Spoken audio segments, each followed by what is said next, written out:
got so much energy. Makes me feel like I'm back on radio. Welcome to the first day of Radio Week. Today's session is a session on management and strategy.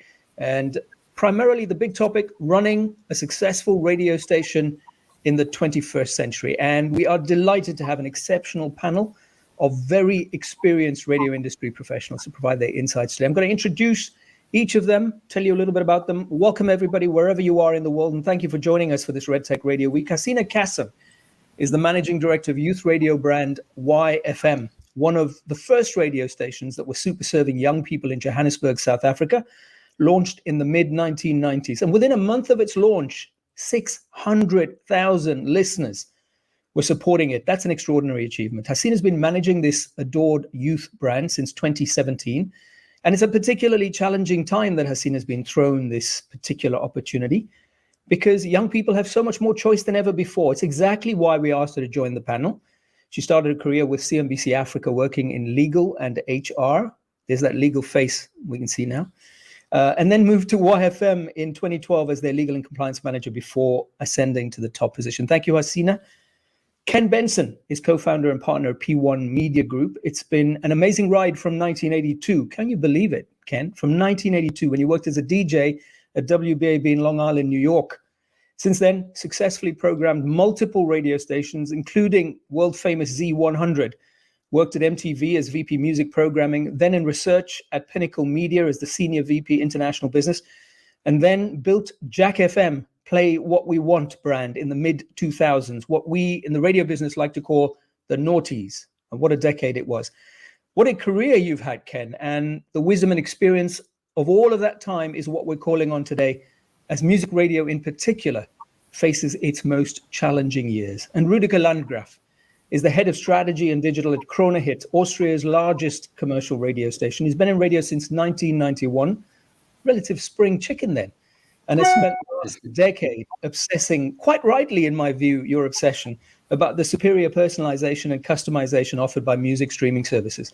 An obsession that led to the creation of Krone Hit's Skip FM, making it possible for linear radio to be customizable and personalized based on everybody's personal preferences. So just from that very brief CV, you can hear, those of you who are watching and have joined us live, that we have got an amazing panel. Just to let you know that if you are watching on redtech.pro, you're watching on a YouTube video on the back end, there's opportunity to ask questions, make comments, and of course, right at the end of the session, we'll pose any of those questions that come through to this expert panel. Now, you are lucky that you can watch this free of charge, despite the incredible expertise of the panel we have, and that's because we have a sponsor. Ferncast has sponsored this particular session on day one, and for the next couple of minutes, let's see what Ferncast is all about.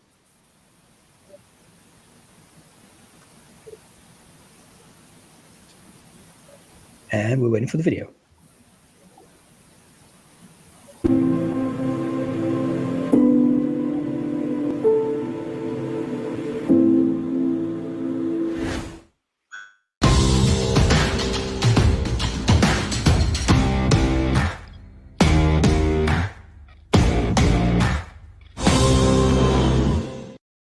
Hi, I'm Detlef Wiese, CEO and co-founder of Ferncast. Together with my team, we created Extreme, the new software solution, let me even say revolution, for the radio market. Today, Ferncast has achieved a significant footprint in the German market. Our vision is to offer solutions for any live audio application, reliable live audio 24 hours, 7 days. With Extreme, existing hardware products are fully redundant. We at Ferncast stand for less space, less power consumption, lower operational cost and lower investments. Sounds interesting? It's actually the same slim, lean, extreme software for all applications, simplifying your workflow. We started with OTT streaming, expanded to DVB multiplexing, podcast creation and conversion, and even SIP audio communication for reporters and commentators. Our customers picked us. Deutschland Radio for streaming and podcast conversion, Südwestrundfunk for streaming and DVB, Radio Berlin-Brandenburg for streaming, and Hessischer Rundfunk for OTT streaming and DVB multiplexing. More to come. We offer you a tailored solution for your live audio challenges. Be ready to experience with us new and cool products in 2021. Follow us on social media, subscribe our newsletter, and come to our website, ferncast.com. Let's keep in touch with each other. Stay tuned.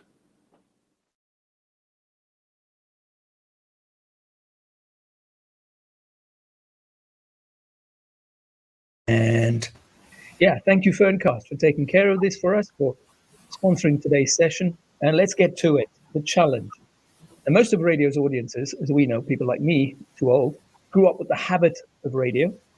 Radio's prominence as the only live, real-time entertainment and information opportunity or media on the dashboard of a car certainly helped sustain the medium for decades. And I mean real time, and that was very important. But there's more choice than ever before. I want to start with you, Hasina, because you run a youth radio brand in a country that has an enormous young population. Does radio have a challenge attracting young listeners today? So thank you so much, Omar, for inviting me to this discussion. I'm very excited to be a part of it. Just to introduce YFM to the audience. So YFM was established in 1997. Speaks to a market aged between 18 to 35-year-olds, and that's just the recorded age that we speak to. But naturally attracts a much younger audience as well, which is not surveyed. So yes, it's been a tough journey, and I think with the advent of all of the other digital media platforms, social media, you know, the change in the landscape has definitely changed the way in which we as a brand need to develop our product and also putting our product out there. Especially over the last 2 years with the pandemic that we just all gone through, we noticed that there was a change in consumption patterns. So what we knew to be a fight for audience attention was now propelled into a space where you weren't having people moving around as normal. And naturally that changed the way in which the younger audience consumes different types of media. I think there's also been a global trend towards time spent listening reducing with the varied options, a myriad of options that are available to the audience at this stage. So yes, it has been a challenging time, but I think as YFM has always been at the forefront of change and has always been at the pulse of the audience. So in as much as it's been a task, it's come very naturally to make sure that we find ourselves in spaces where our audience is at. So if they're playing on mediums like TikTok, which we found, especially in the South African market now, there's been an uptake in, we play in that market. And over the years, we've seen the same thing with Twitter, Facebook, and other mediums for that matter. We obviously have the challenge of or what others would assume to be the challenge of the music streaming services. And again, I think all that's happened is that it's forced us as a brand to continually innovate and find new ways of keeping the audience within the brand community, and really shaping the product to make sure that it still attracts that younger market. So relevance is definitely a buzzword around the office, making sure that we resonate and relevant at every single point, and we find ourselves in every place where our market are playing in at the moment. I'm not sure if you want me to expand on that, yeah? Yeah, we will later, Hasina, because right at the end, I'm going to ask each of you to tell the people that are watching your top 5 or top 10 tips, very specifically how you're winning that audience, because like you say, it's under threat, it's under challenge. Maybe it's different in different markets as well. And I want to go to Ken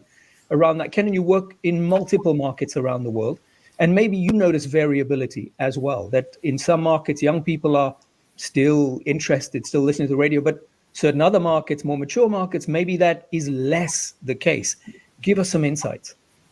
Yeah, no, I think you hit the nail on the head. In the mature, fully developed markets, we're absolutely seeing diminished listening and TSL shrinking. In fact, I just saw some numbers on Friday from Nielsen in the US. If you compare the pop and rhythmic CHR numbers from 2011, so 10 years ago to now, the shares are down 40%, which is a remarkable number. And it just reiterates that the world has changed. right? And as Hasina said, there's so much more fighting for young people's attention that we need to change as well. And I think there's been this conservatism in radio programming now for way too long. And we're playing defense instead of offense with all these things going on around us that we really can't control. Yeah, we can get into TikTok, which, by the way, was the #1 most downloaded app in the world for the last 2 years, right? This is happening. And the 18 to 29s and 20 to 29s are the biggest users of that platform. You know what's happened with Spotify and other streaming platforms. Now, we're not designed to be a Spotify replacement. We're a different experience. And I think we need to think about the strengths, what we can offer, the points of differentiation. And I do believe there is a place for companionship, for a place for people to feel connected. And radio needs to work really hard on redefining itself. And again, to reiterate something Hasina said and what they do, how do we remain relevant today and into the future? Yeah, that's correct. We're going to obviously come back and get into the detail, get into the weeds, as it were. Austria, Rudiger, older population, I would think. But you know, the problem with people like me at this age is we're dying off. We're getting older. Radio's audience, traditional audience, people who grew up on it, fewer and fewer of us around. What's happening there? Yeah, people like you and me have a limited customer lifetime value compared to young people. We have to admit that. That's right. I'm totally with you in that. So the point is that I couldn't agree more with the two previous speakers. I think radio has to think of its strengths. Often we're thinking of how lucky the Spotify guys are to have this personalized experience for everyone. And we can bring people together. Radio can build a community. Think of the big fundraisers on Spotify. I don't know of any of them. So obviously, Spotify is used as a very selfish medium. People use their own playlists, and that works like a breeze, and they have machine learning and everything. And they have the music rights for that, which is also pretty hard for the broadcasters to overcome that obstacle. But radio doesn't have a disadvantage because it broadcasts the same thing to everyone at the same time. It should be the advantage. And if you think of that, it's about bringing people together. It's about creating live and unique content with beloved people that you want and that you know. And that's something we have to focus on, even if we know that young people are interested in music. And it's not like all of the CHR stations will turn into talk radio stations and that will save the radio industry. I'm not so sure about that. But music alone is simply not enough in times like these. That's a very trivial thing. But I think charity always is a good example how to bring your community, your listeners into the same shoes and unite them in a tribe, and that's totally important. Yeah. But I just want to add a second point. Sorry. The hard thing is also we don't know exactly how to measure it. I mean, when we're talking about listeners' figures in all the countries, we have different ways of measurement. Ken just mentioned before the latest PPM data from the States that's measured differently to Austria or to South Africa. In Austria, at least, we know it's pretty hard to get young people into the telephone interviews that we're still using. And we're starting now with a little amount of web interviews. Issue is that the big stations are not a big fan of web interviews because typically they are prompted, so people can tick from a list the station name, whereas in telephone interviews, they have to remember themselves. And with young people, it's pretty hard to get those people to a phone call of 20 minutes or more to find out their radio behavior.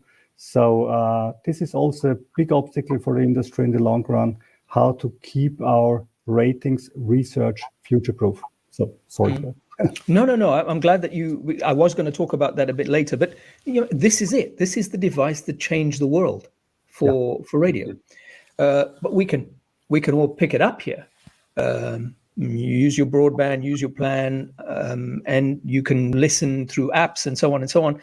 But the issue is it as attractive? And again, the dashboard being really critical. So I definitely want to talk about that. But is it as attractive as the other alternatives you can pick up on that device? So when you were in your car, and when I was a young guy, this was it. You had the radio, news, information, music, nothing else, no choice. CD, but that's why I mentioned real-time live. CD wasn't, right? It was a different experience, like you're saying today. Now that world is gone. I want to hear concrete ways from each of you for how we step up and become relevant and important again, or stay relevant. I mean, you've sort of touched on these things, but I want to hear concrete ways.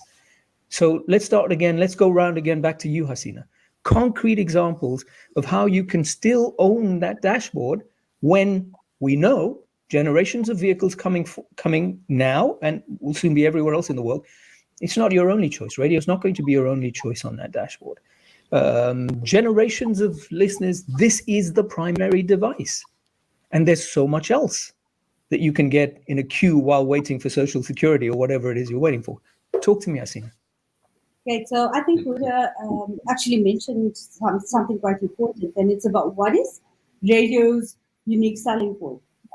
Within the South African landscape, I think, it's really showcased itself and put itself up as the hero of connected media.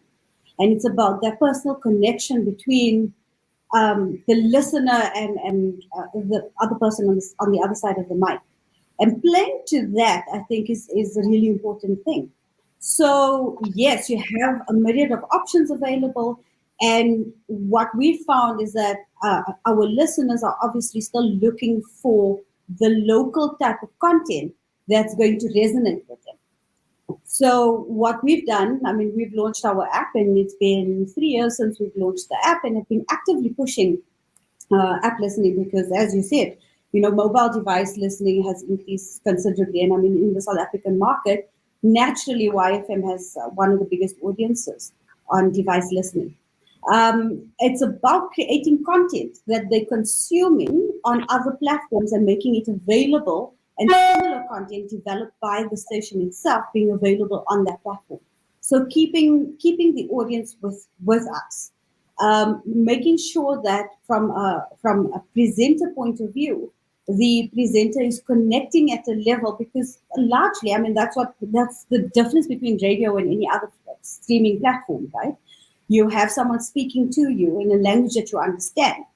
And we have put a lot of investment into audience research and insights in terms of what they're going through, where they are at right now, what are they thinking, what are they feeling, what are the things that they want to be doing, and making sure that we are in those spaces. So from an app point of view, we've made sure that the content that we're placing in the space allows for time spent on the app. So an increased time spent on the app and spending with the content of the station outside of the linear content that we produce. So on demand, making available on-demand radio listening is definitely something that we've done, and it seems to be working really, really well. So basically, if someone's not consuming live radio at any given point, they are able to go back and listen to their favorite segment at any point, at any other stage in the day. Our app is also very data efficient, which is a considerable issue in the South African market. Our data costs are really, really high still. And there is a massive barrier. And I think that's also something that's very important to us, is making sure that we create the level playing field in our space. You've got areas in which there is access to the internet, and then there's a massive part of the audience who don't. And so how do you make content available? We've obviously reduced our the size of our app and how much data it actually uses, and now creating the on-demand services definitely has helped. I'm not sure if you want me to go into other spheres and other spaces, Omar. We'll get there. Let me take what you've said and now throw that at Ken and ask Ken to expand on that. So, Hasina and Rudika earlier talked about this sense of community that radio still has, that radio creates. Do young people care about that when they've got other ways in which they can connect with other people? And that, Facebook's been around for a couple of decades now. There are other ways to connect, with WhatsApp, et cetera, et cetera. Do they care enough about that particular thing that used to be radio's secret sauce? Is it still radio's secret sauce? Well, I would say, I believe the answer is yes. There's personal connection that happens through their Instagram accounts or their Facebook accounts, which I guess with young people now is pretty much irrelevant. That's been replaced. But I think that personal connection obviously exists. But there's a greater experience that I think people like to share in as well. And it's a matter of creating that experience, creating something worth listening to, that shared experience. People can't get anywhere else. The radio station can bring it to them. And I think it all comes back to putting a much greater focus and investment on the content. And what radio, I believe, has done a poor job, particularly in the really developed markets over the last 10 years, there's been a decline in content investment. And people are trying to do, more with less, and it's not working. And we've become very safe and predictable and loaded down with too many ads in a world where these young people on their phones, sitting through a 5-second YouTube ad is painful, and we expect them to sit through 3, 4, 5 minutes in a row.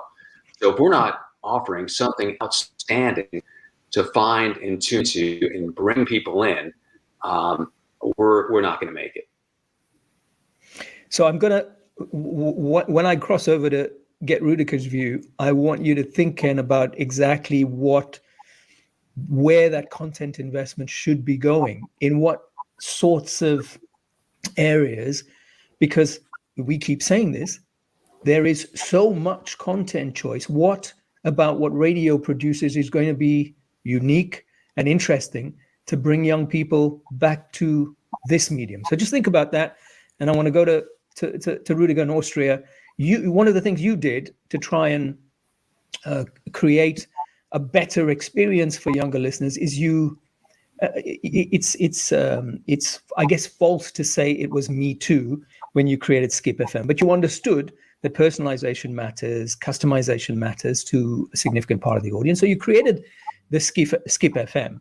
But is that just being like the competition now and trying to compete that way rather than emphasizing the uniqueness of what radio is?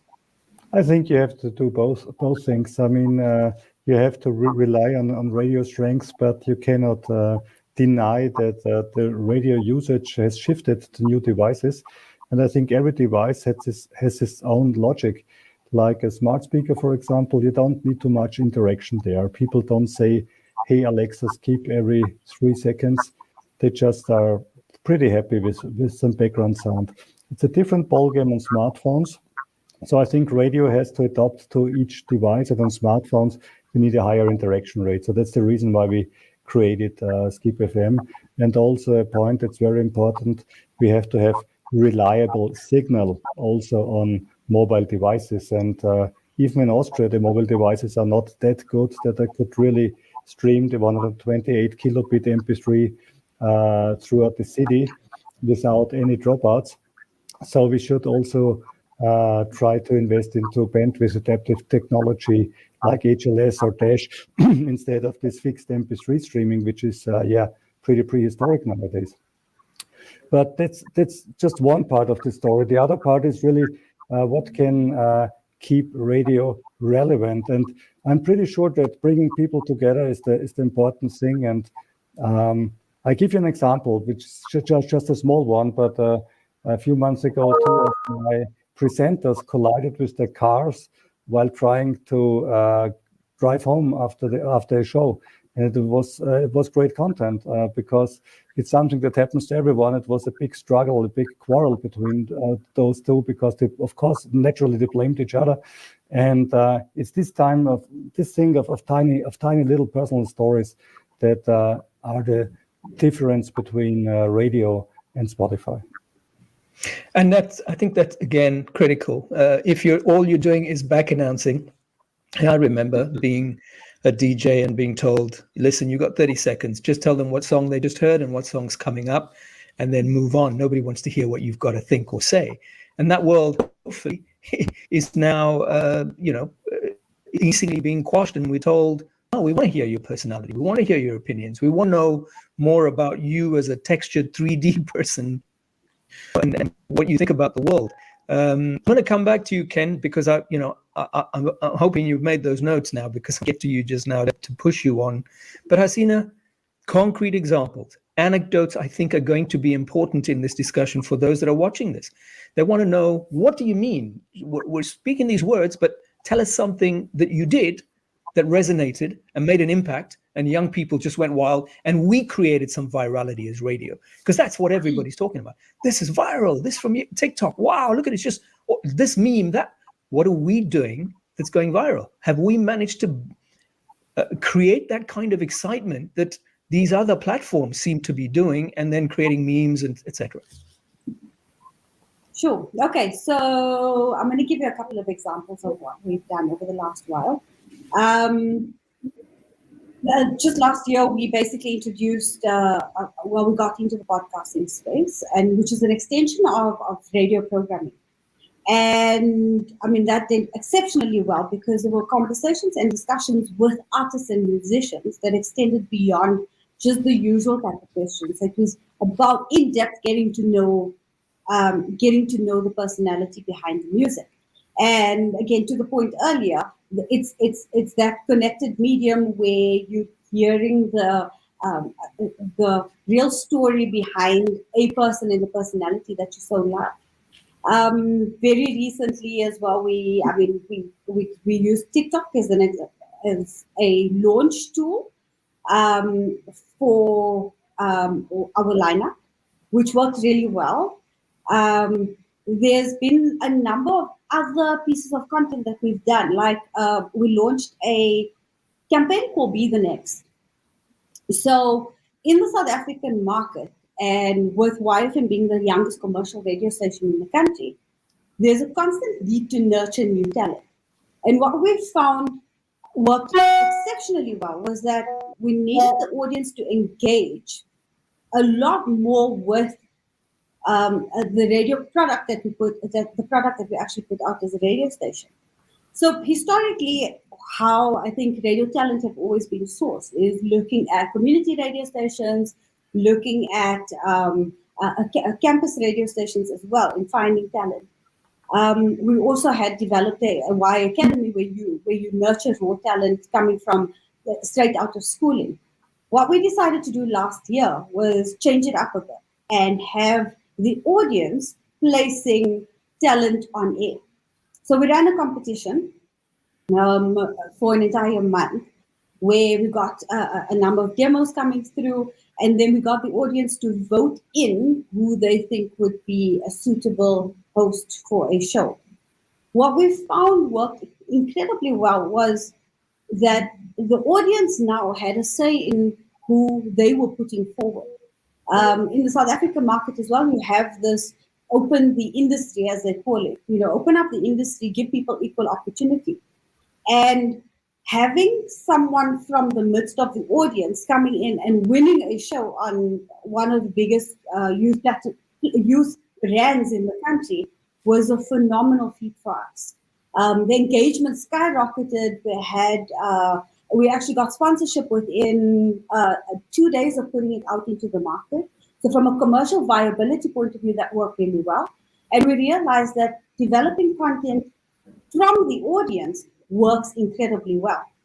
So as opposed to just back announcing a song, you're telling a different story, and you're bringing a human whom is a part of the community that actually listens to you to the forefront and creating a story out of that person. Mm. Yeah, I mean that was one of the biggest campaigns that we ran last year, and from what happened last year, and we definitely know that the commercial aspect works. The client has basically committed for another couple of years and said this is something that we need to do going forward. So yeah, I mean that's one of the examples I can give you. Ken, that sort of collaboration with TikTok, and radio's been doing it for a long time. When Facebook arrives, we started to do Facebook live streams. We got on the bandwagon, got into Facebook, etc. I used to always think and wonder whether the greatest beneficiary is Facebook, not us. What's your thoughts on that kind of collaboration? Because it's not like we are, proper collaborators where we're sharing data and we're saying, well, I'm going to be there, so now give me all of that audience data that you get so that I understand who's come to you. Facebook doesn't work. It's not a two-way street. It's not what's that word in biology? Symbiosis? No. There's another word.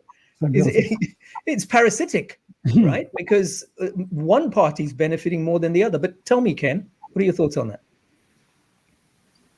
Yeah, no, it's a great question.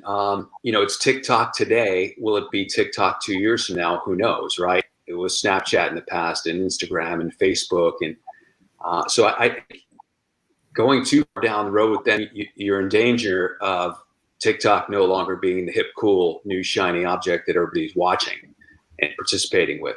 So I know in Australia recently, last year for a few months, there was a TikTok radio station delivered by iHeartRadio over digital listening. Satellite radio here in the US also has a TikTok channel broadcasting now. And, you could probably afford to do that when you have over 100 channels via the satellite, that you could that kind of partnership on a grand scale. As far as TikTok is the place where music is breaking right now. It's no longer radio, and labels are taking their music right there. So if I were programming CHR today, I'd absolutely be watching the trends and what's exploding on TikTok, and probably taking some of those records and using them, and maybe using some TikTok branding in my programming, but rebranding or turning my station into a TikTok radio, I don't know if that's the right solution. There's many different things going on in the ecosystem that we exist in, and learning from all of them and probably taking a little bit from all of those different pieces is probably a better strategy. Okay. Tell me more about what we were speaking about earlier, which I sort of said I'd come back to you. And then, of course, I got diverted by this particular issue.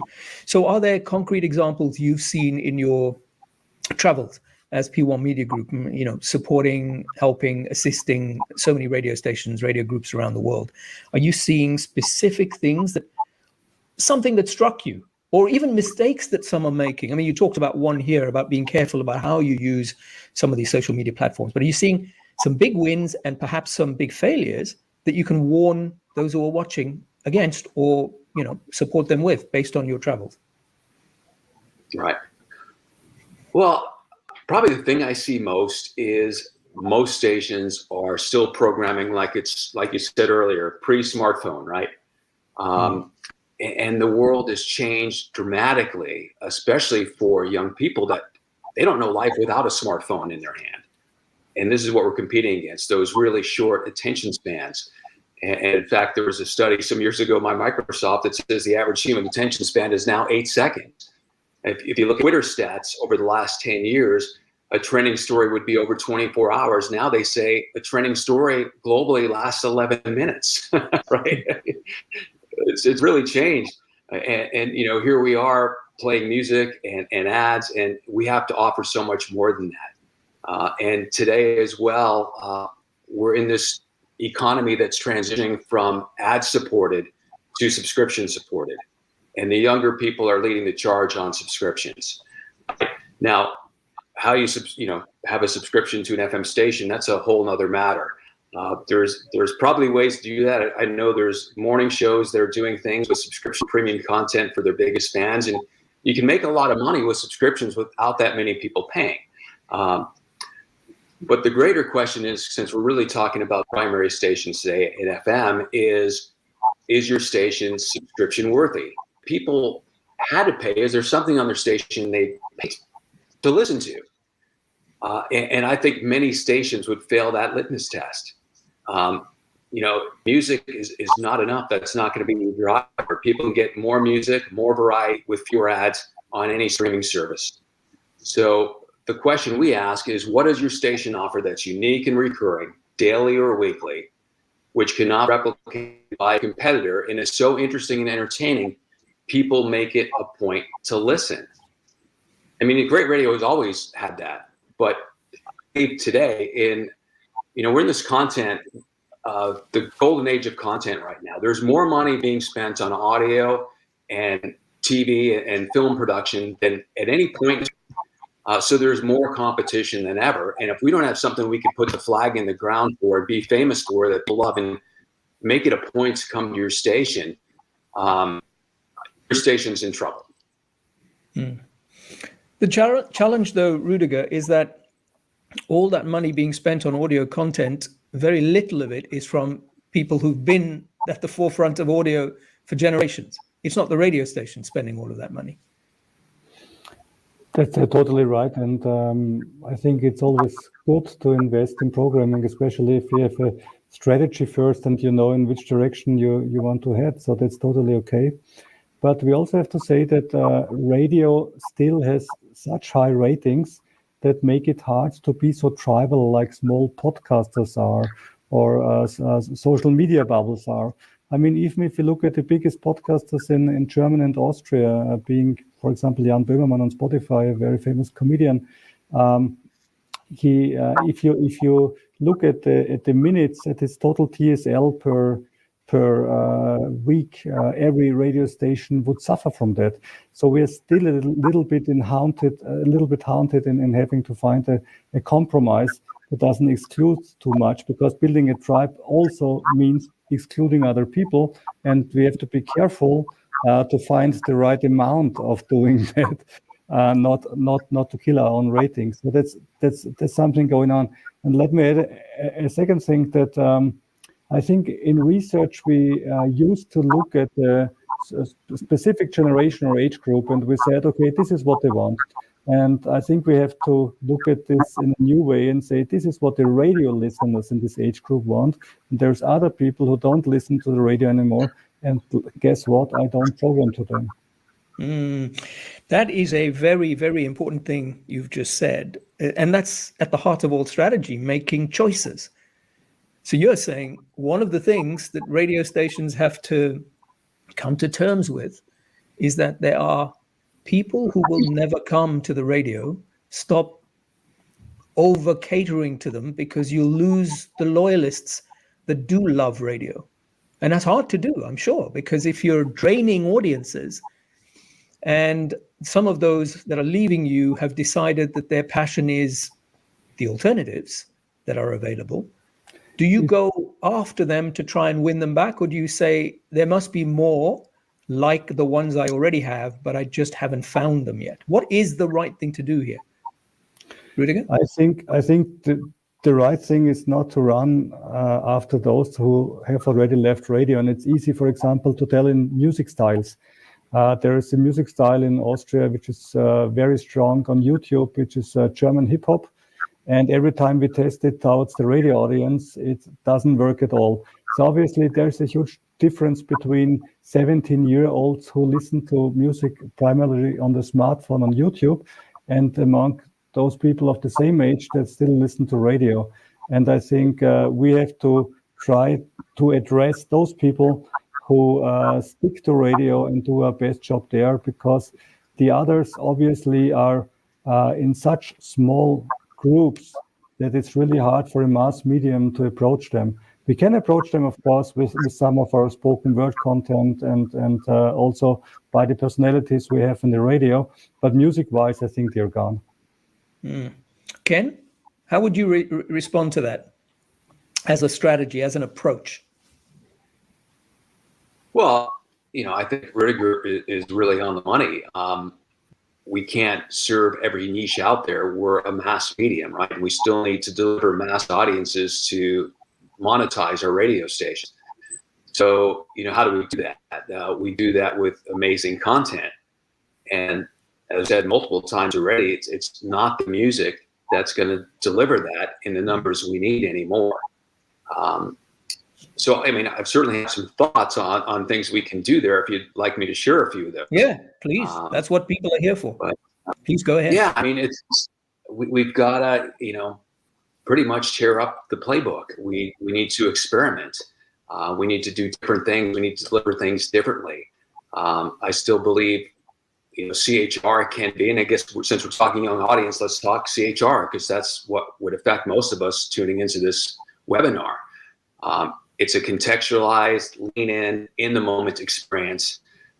These young people have an insatiable appetite to be entertained and to laugh. I mean, just look what they're doing all day long on TikTok. They're watching short videos that generally are funny or get a smile.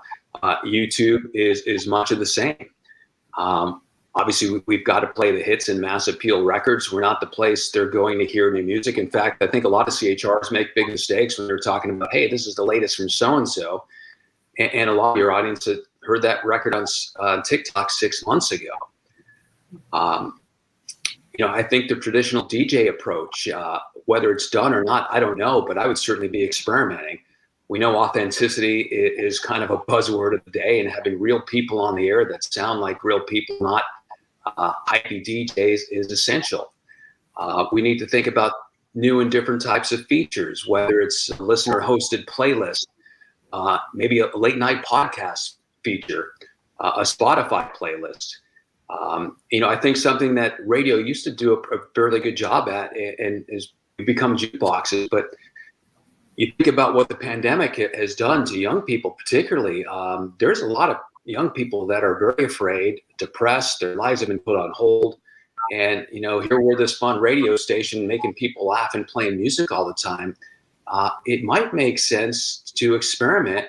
And why not have a counselor on at night or a psychologist on at night that would take calls from the audience and talk to these people about real problems that are really affecting them. You talk about a connection and being stronger. I mean, I even think back to as a kid in New York, there was a sex therapist on a station on a Sunday night, and every kid in high school would listen to it and come in the next day and talk about it, because you can hear about things that you couldn't talk about with your parents.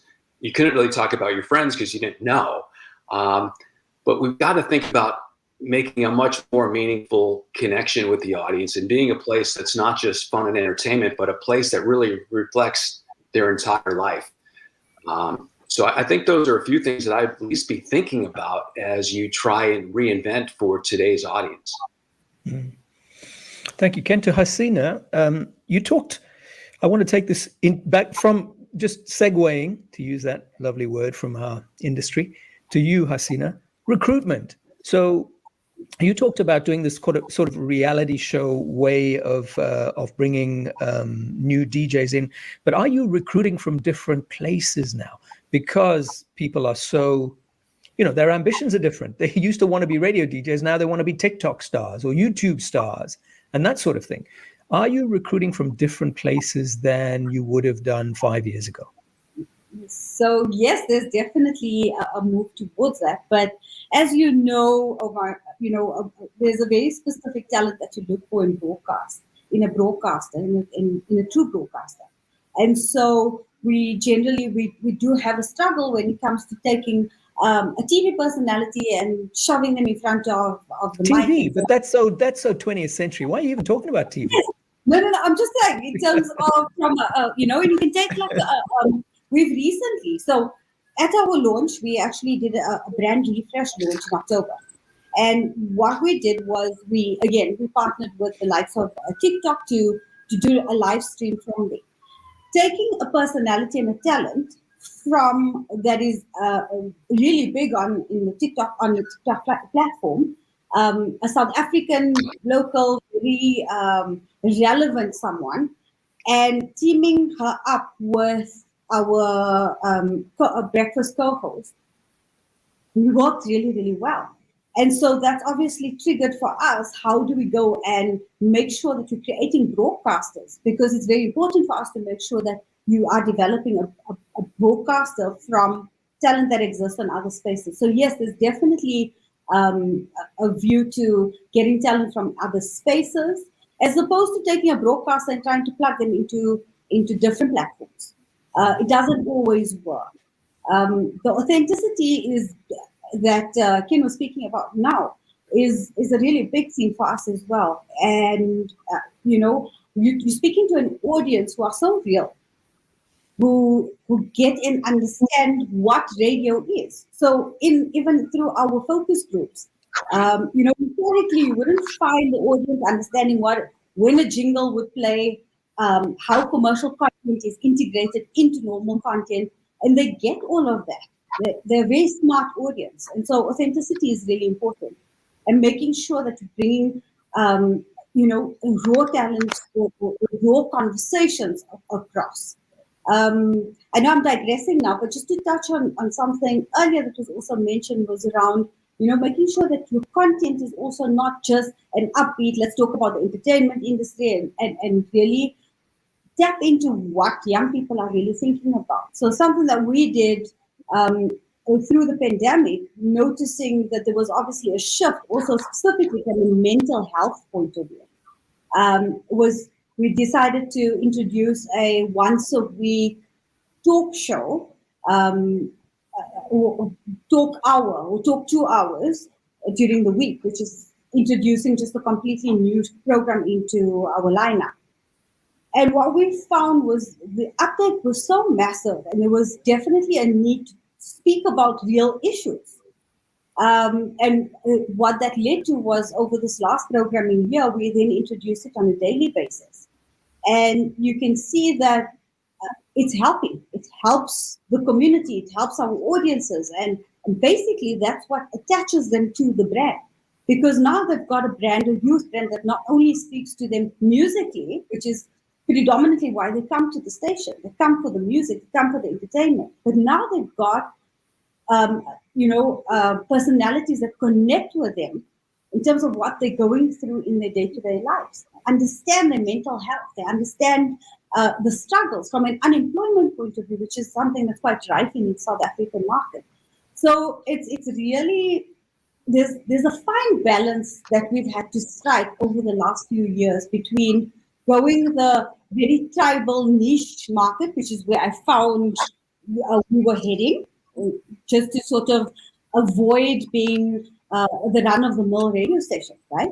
So I found that the station was going down a very niche path, and then trying to get us into a space that would grow audiences, because ultimately that's what we need to do, right? We're a commercial player, and you need to grow attention, you need to grow content, you need to or grow the attention to the brand. And so striking the balance between niche music and commercial music, especially in a market like ours, was something that we needed to play with and massage into the product over a period of time. Because now you don't want to jar the P1 listeners and lose them all at one time. So there was that balance that we had to strike, while still being the cool, very entertainment-focused brand, yet being very close to the touch points of the audiences and speaking about serious, sensitive, very real issues. So yeah, it's been the striking of the balance seems to be the most difficult, and yet if you get it right, the most rewarding, because you have listeners that are now attached to the brand, and despite where you find yourself, despite there being these myriad of options, they're still going to hold dear and connected to the brand that is why, because we have given them something that nobody else could. I think, like Ken said earlier, you got to throw out the old playbook and start with a new one. Write the new one for a totally different world that you're competing in. Many of those old rules don't apply. Rudiger, nobody's mentioned hyperlocal. You got to be, radio stations have a defined area. I guess less so when you're on a mobile phone. You can be heard. You could be an Austrian radio station heard in Lisbon. It doesn't really matter anymore. But your FM transmission has a radius. Is that issue about being very focused on local important? I guess it is for your ratings, because that ratings happens in Vienna or in Johannesburg or in Lisbon, wherever you are. Well, we are so fortunate or unlucky, as you might put it, to operate some 140 different FM transmitters across Austria. So we are a nationwide station. So being local for us, of course, is being Austrian. But I think it's true, even if you're a nationwide station or a local station, it's the same. This is your own target. This is your market. These are the people that you are supposed to know better than the international players. And of course, having said that, it's important to be local. Does it help that you speak in a language that is different from the big platforms? Like, they tend to be Anglophile. They tend to be English. the Googles, the Facebook, I guess TikTok's just video, so it doesn't matter what language you want. Does it help to be speaking in German, for example? Does it put up barriers that you're a non-English speaking country? I don't know if it does. The good thing is that in Austria, people don't speak the same German like in Germany, because the biggest overspill in terms of media use would be from Germany, and not like between Canada and the US or Belgium and France. But the point is that we have our own Austrian radio language, so to say, which was created sometimes in the 1920s. And still then there's an Austrian way of pronouncing things officially. And that helps us to be accepted as an Austrian radio station. Okay. Ken, does that local thing really matter anymore? Or because these platforms are global, that people's view on what kind of content's most important to them is changing? Because you can find your local coffee shop by getting into Google. And in the old days, it had to be Omar on the radio saying, hey, I just tried this new coffee shop that's just launched down the road, man. It's amazing. Got great cappuccino. Doesn't matter anymore. Yeah, my sense would be it matters less to young people than people. And I mean, they just want to be entertained. They're living in the moment and, not thinking all that much about the future, right? So, I think it's important to be local. Certainly when I program stations, we're obviously very local and immersed in the community. And everything we do for the local audience, like you said about ratings, I mean, outside our FM transmitter at the time, we didn't really care because it didn't generate us any revenue. So I do think that's important. But more important than being local is being relevant and in the moment and entertaining and being a lean-in experience that listeners want to tune into. I did an interview on the Red Tech briefing that we run here at Red Tech with Larry Rosen from Edison Research. And he said to me, quite controversially, I think, maybe not controversial, he's concerned about the future of music radio as it's currently run, almost to the point that its runway is literally a few more years, maybe 5, maybe 10. But there's a point at which it goes extinct because of the way it's run. Would you agree with that? And if, you talked earlier about the fact that running 20 spots or 15 minutes or 20 minutes of spots in an hour is part of that killing of it. That's the business model problem. How do you change that in a market like the US? That is the big question, isn't it? These big companies, Wall Street companies, have a lot of financial pressure. Certainly, radio revenue's been contracting in the U.S. for many years. It accelerated during the pandemic. So people are asked to do more with less, and it shows. I mean, we did a series of focus groups in the U.S. this year talking to audiences 35 to 54. And 35 plus is still a pretty good radio listener, right? They grew up with radio. It has a different meaning and context to them than a 15-year-old. But they're even noticing some of the things that we thought, they couldn't possibly notice at all the contests or national now. And that the stations aren't as visible as they once were, even in the local markets. And other things like that. So to me, that was really concerning and really an alarm that the people that we monetize the most, the people that listen the most, are starting to notice some of the weaknesses that we've created on their own. Is very concerning for the future. Do you think there's a runway problem with radio, Rudiger? When you think about Europe, another mature sort of environment, most of the markets here are mature. They've been, radio's been around for a long time. Broadband is ubiquitous, low cost. That's, I guess, is a little bit of a barrier. It gives her maybe a longer runway, because not everybody can access the internet at very fast speeds cheaply. That's not the case in Europe. Yeah, absolutely. I mean, data in Austria is almost free, even on mobile phones. So you get unlimited bandwidth now for 15 euros per month. You get unlimited download volume on your smartphone. So this advantage of radio is gone. I know the idea that music radio will be extinct somewhere in the future. I'm pretty sure it's true. I just don't know exactly when this future is going to take place. So if you ask me now, do you think that in let's say 2100, music radio will still be around? I'm pretty sure it will not be around anymore. I'm pretty sure it will be around a kind of creating something together between people in an audio way that can be marketed. If Marconi or Popov or whoever invented radio could have invented it as a personalized stream, he would have done it.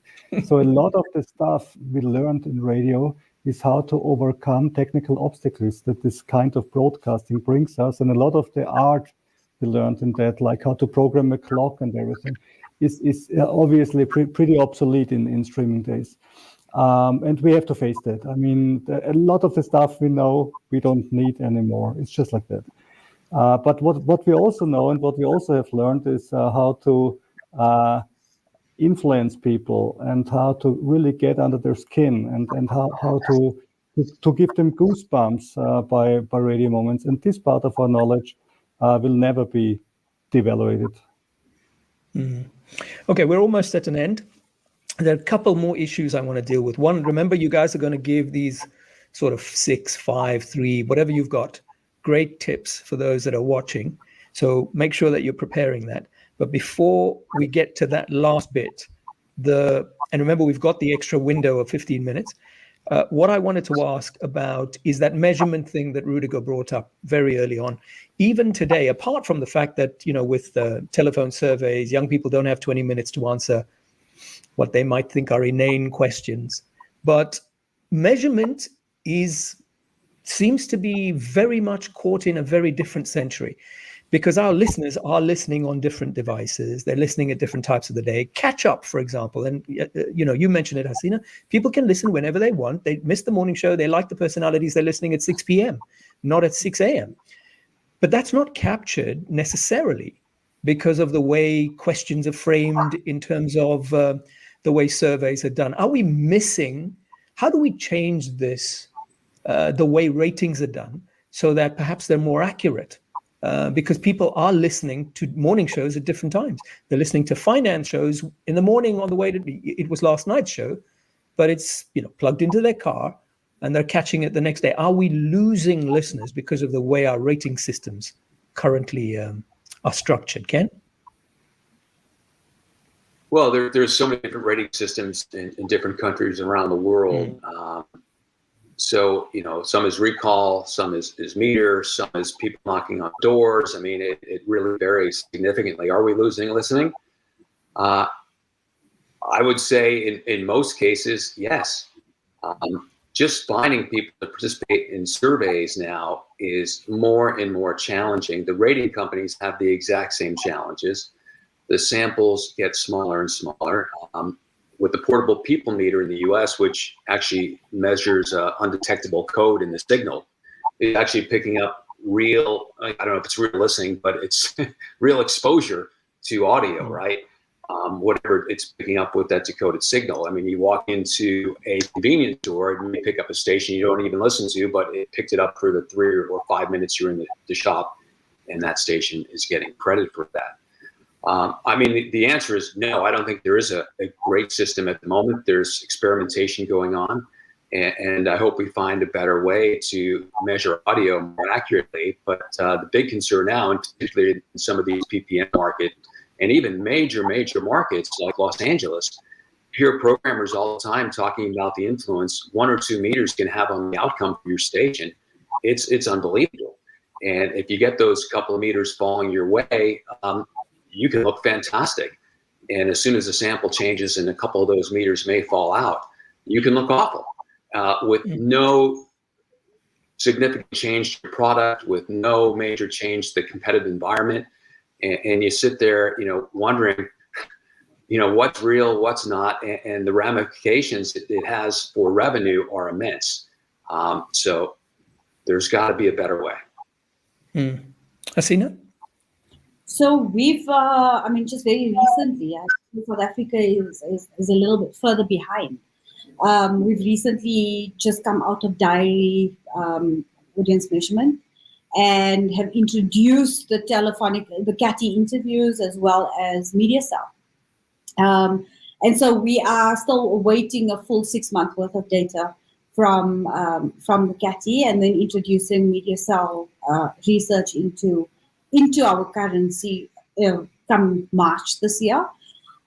This has created a great level of instability from a research point of view, as well as created much difficulty from a programming perspective, because there wasn't any real data, current data, that was available for us as South African radio to really program on. But what it has done is it's created other opportunities for us to sort of gauge what the audience engagement is like, and what our audience listenership is sort of doing without looking at, I wouldn't even say more or less accurate sort of data, but from a station-specific point of view.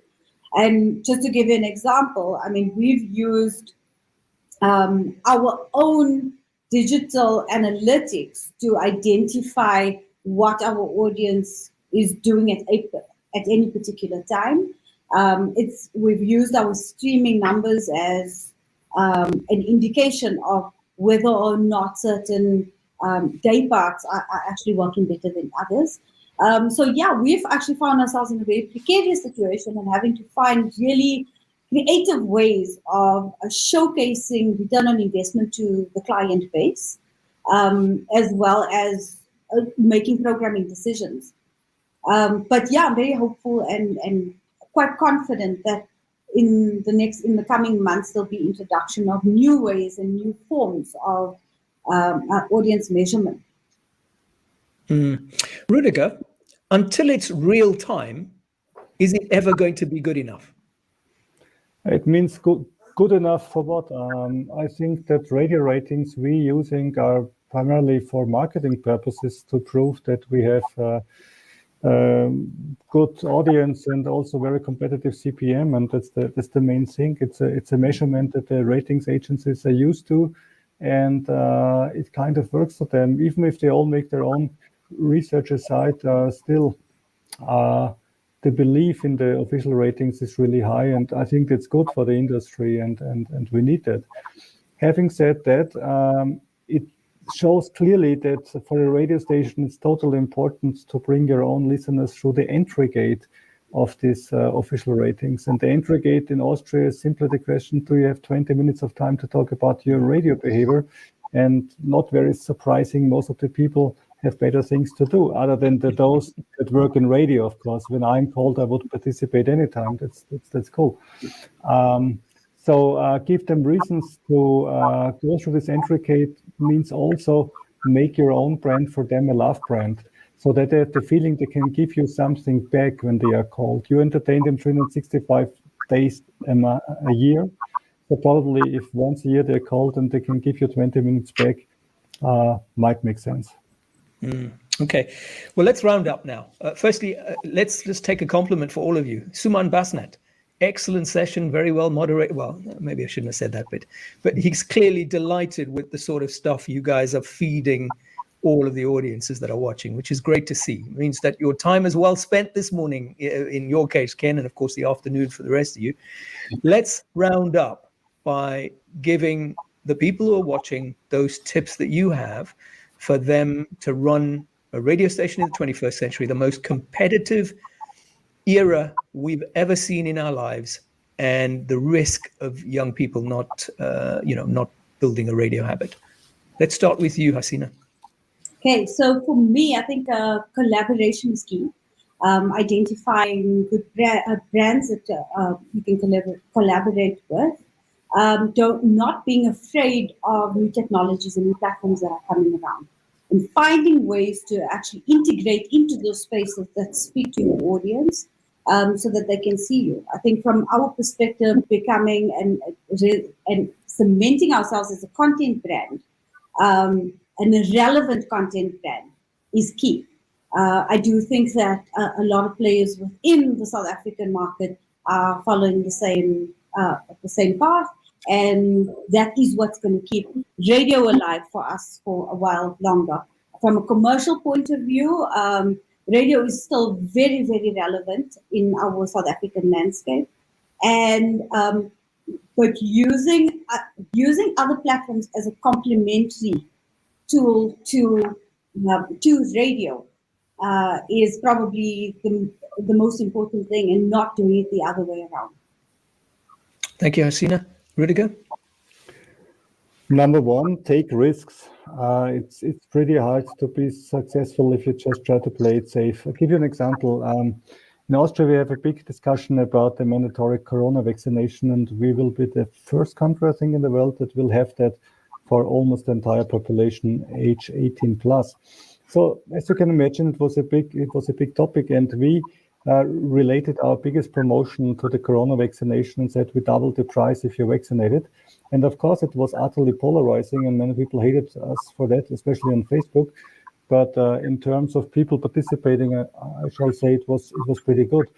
And taking risks is something that's important. The next thing is create more talk shows, especially in these times of the day where the ratings are not so important. It's more about the image, and it's more about creating some P1 attraction. Like we have a sex talk show in the evening, we have a girly talk show on Sunday, and probably we'll do more in that. And the third thing, still use the action that CHR Radio has in terms of promotions to do content that relates to the audience. For example, in Austria, it was pretty hard to marry 1.5 years ago due to the corona regulations, and we gave away a wedding in St. Stephen's Cathedral, which is the famous cathedral in the center of Vienna, and it was a huge promotion, and everyone could join in on video and also, of course, on the radio, and people talked about it because it was a dream that people had at the time to have a proper wedding, and we could give it to them. So, with or without a full orchestra? It was without a full orchestra, but we got one of Austria's most famous singers that is in our charts almost every month to be the wedding singer there. So it was brilliant. Keep going. Sorry to interrupt. I just couldn't resist. Yeah, and the last thing is still think about technology. I mean, a smartphone is a different device than a smart speaker, and the smart TV is also differs again. And every time something new comes along, radio has to think, how can we work on that? And then again, also here, don't avoid the risks. Go there, invest, and maybe in 30-40% of the time you could fail, like all the radio stations that built second live radio stations 15 years ago, if you still remember that. That can happen, but it's okay. It's okay to fail. And of course, we're now building them in Minecraft, or we were 5 years ago. Yeah. Thank you. Those were great. Ken, let's round up with you. Okay. Well, first off, we need to stop being predictable and so safe. We need to rethink everything we do. We need to question, why do we do it this way? And usually the answer is because we've always done it that way, or we hear other stations or peer stations look up to doing it that way. And it's not going to get it done anymore. Just not. We need to create new experiences. We need to innovate. We need to encourage innovation. We need to embrace new technology and new platforms. iHeartMedia in the States announced last week that they partnered with a new platform called Roblox, which will allow them to use Web3 in the metaverse to create new events and experiences, which I assume are going to be online and through virtual reality. But there's great opportunities out there to expand our brands in new places and create new experiences. Getting back to radio fundamentals, I mean, great radio stations have always been remarkable between the records. A station that's been primarily music, unless it had a really unique format at a marketplace, never really won in a big way. So we've got to be great. And fear of missing out, FOMO, always another big buzzword, but yet so important, and always something, at least when I was programming CHR, was essential to what we did. And I look at people like Mr. Beast now on YouTube and social media with 88 million subscribers, and some of his videos getting up to 200 million views. And I look at the types of things that he's doing, And it's a lot of stunts that radio used to do. Mm-hmm. He was buried alive for 50 hours for one. The last person to take their hands off the Lamborghini wins it. Okay, we didn't have a Lamborghini, but we did that promotion, right? He did one I saw recently, took people on an Uber ride and let them keep the car. Gave people a minute to spend $1 million. Well, you know, in 1 minute in any store, there's no way they're going to spend $1 million, but it sounds big, right? And it gets people tuning in. And now with all the extensions we can do through the technology platforms, it's really a great opportunity. But I'm going to leave people with, I think, one summary point is, what is the way into your radio station? What's that thing that would make people subscribe to your station and pay if they had to?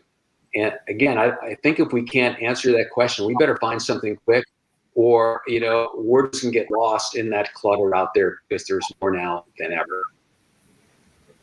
Fantastic. Thank you so much for the wisdom and expertise, Ken Benson, Rudiger Landgraf, Hasina Kasim. It's been amazing and a real honor and privilege to have you on the RedTech Radio Week Day 1. I think we launched day one spectacularly well. I'm sure most of the viewers would certainly appreciate what you've said. And just for those of you that are watching and you have colleagues who haven't been able to catch this session because they've been listening to their favorite radio station and you couldn't interrupt them, tell them that this is available as a replay on redtech.pro, www.redtech.pro. You can watch the session, and it's not time bound. In other words, it's going to be there for as long as you need it to be there, so you can watch everything and hear the wisdom that we heard today from Rudiger, from Ken, from Hasina. Have a lovely day. Thank you so much for your time. Thanks, Omar. Thank you. Cheers.